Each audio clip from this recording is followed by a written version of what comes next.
I feel like we almost lost it here in Portland, that the city was almost devastated with who knows what the point of return would have been or when it would return. Most of us voted for Measure 110 because we're sympathetic. We want people that have an addiction or mental issue not to be ostracized and for them to not be penalized harder than is responsible or beyond what's humane. And it ended up being a disaster because the infrastructure wasn't there. And there were many other extenuating circumstances that happened in the last 3 years where our downtown is still coming out, and it is coming out. People are coming back. And in fact, yesterday I saw someone came in the gallery and bought something and said, "I haven't been downtown in 4 years." I was like, welcome back. I heard someone on one of the other interviews say the bumper sticker, "Keep Portland Weird," used to also include as the tagline, "Support small businesses." And that is absolutely imperative that we bring small businesses back in a big way in Portland. That used to be the heartbeat and the blood of Portland. Small restaurants, coffee shops, bars, concert venues, music venues, places, the art galleries, the shops, the boutiques, where small independent producers knew that they had a place to land safely to present their work, and they didn't have to be the major global conglomerate names owned by some multinational corporation or sponsored only by a Fortune 500 company, that they were in their garage in Southwest Portland, or they were in their, in the warehouse studio in Northeast Portland, making work, practicing their band, their music, their dance performance, and they were going to have a venue to show in. When I opened my gallery, my goal is to represent artists long-term and to represent the best artists that I can.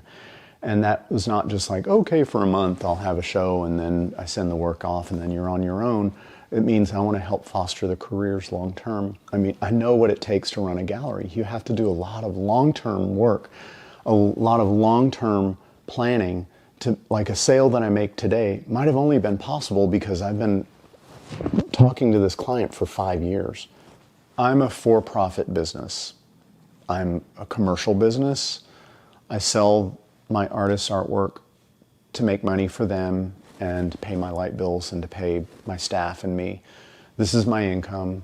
I don't have a trust fund or mommy and daddy paying for this. There's nothing except for the sales of the artists that I represent. And I've had a lot of controversial artists in the gallery, controversial art that's social commentary. And I've had a lot of artists that are really embracing beauty. And I stand in defense of free speech, of artists making work that expresses what point they're at in life, what they're experiencing.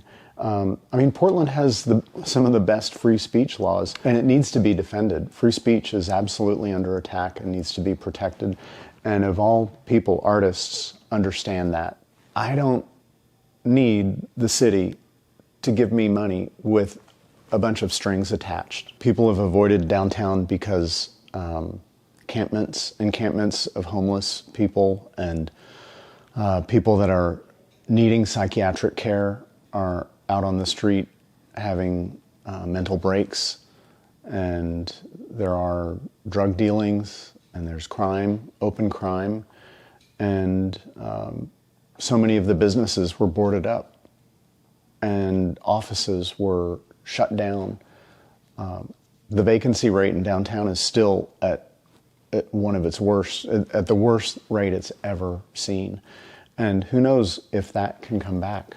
I don't need the city to give me money with a bunch of strings attached. I don't want handouts that cause tax dollars to be, extracted from my potential clients, from me.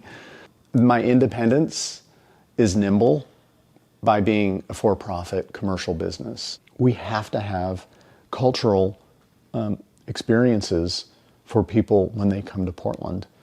It will attract, it will build, it will maintain downtown's vitality, and it will add to it.